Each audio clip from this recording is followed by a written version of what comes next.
Hey, Sean Chandler here for Sean Chandler Talks About Movies, and what I want to do now is just talk to you about my rating system.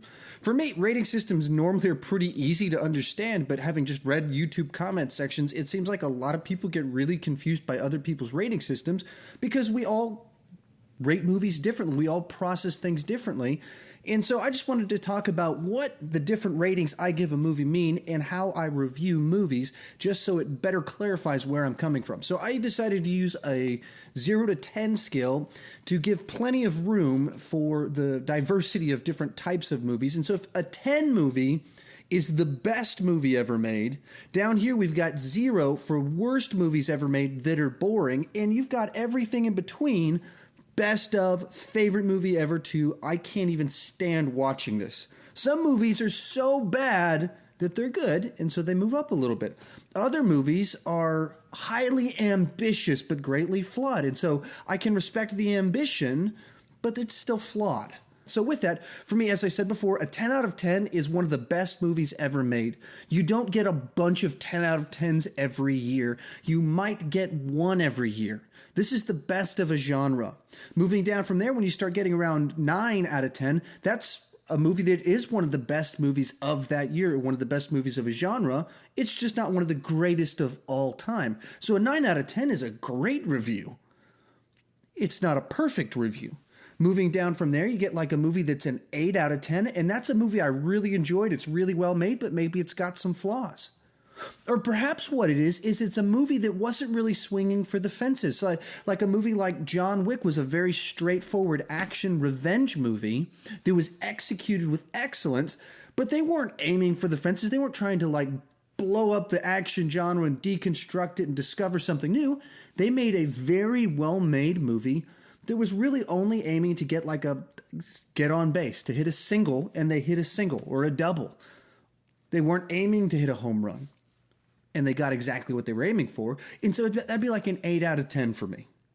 Moving down the list from there, you have movies that are more positive reviews, but it's a little bit more mixed. So like a 7, a 6.5 is a movie that I enjoyed, I had fun watching, but there were a lot of really obvious flaws in the movie, or maybe 70% of the movie's really good, and then the last act falls apart, or the first act is boring. Maybe there's a character that's just tedious to watch, and so a movie you really want to enjoy, you really want to give it more credit than is due, but it is flawed. Other times, there's movies that they swung for the fences. It was so ambitious, their aim was so high that they didn't quite reach it, and so you can't give them an 8, 9, 10 because it is a flawed movie.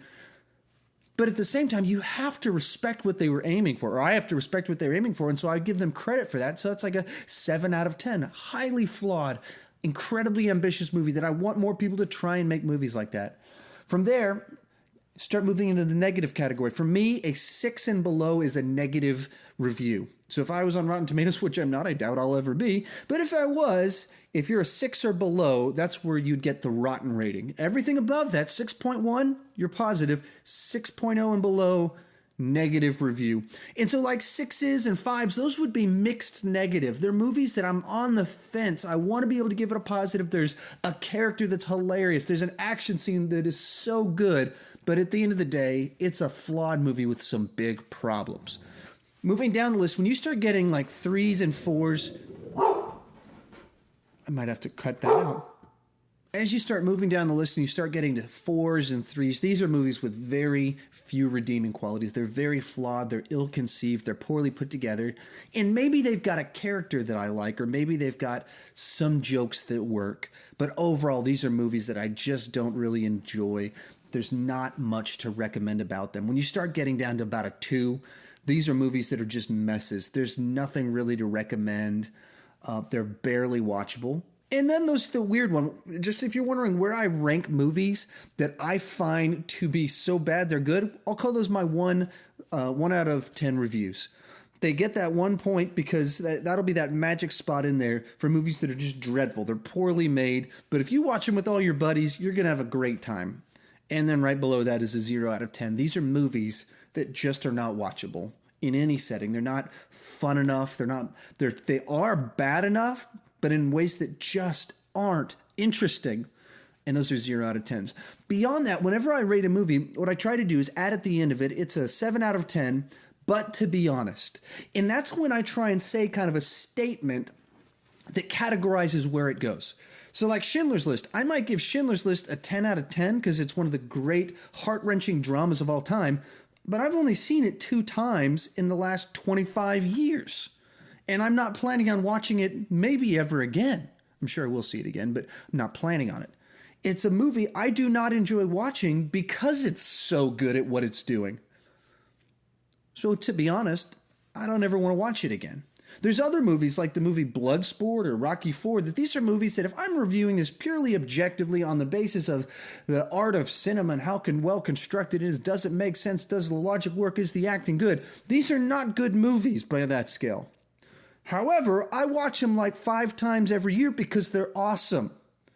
And so if I'm trying to rate those are movies, if I'm going to be honest, I watch them all the time and I get an incredible amount of enjoyment out of them.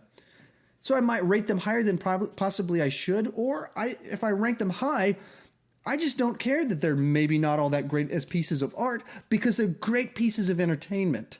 And that's kind of what I want to have some sort of to be honest sort of statement to help you clarify where I kind of put that movie. Or for perhaps something like with Rocky IV, which is one of my favorite movies of all time that I watch all the time for deeply nostalgic reasons. I grew up watching that movie, and I imagine if some random person I know had never seen it before, was like, hey man, watch Rocky IV, they'd watch it and they'd be like, I think there's something wrong with you because the movie is such a piece of the 80s. You couldn't make that movie at any other time and it would make any sense, but it was made in the 80s, so it works, and someone of today probably wouldn't understand that. So with all that said, that's how I rate movies. There has to be a spectrum, and there's only so many 10s that will ever be made, and there's only so many 0s that are ever made, and I want to have the full spectrum of there, respecting the good and the bad of a movie, understanding the ambitions of a movie, and like I said, I want to be able to give you a place that quantifies it beyond just a number, that gives you my experience with it. This is something that I thought was incredibly well made, I never want to see again, or this is something that was moderately well made that I'll watch all the time. If you like this video, please like and click that subscribe button and check out more videos. Thank you for watching.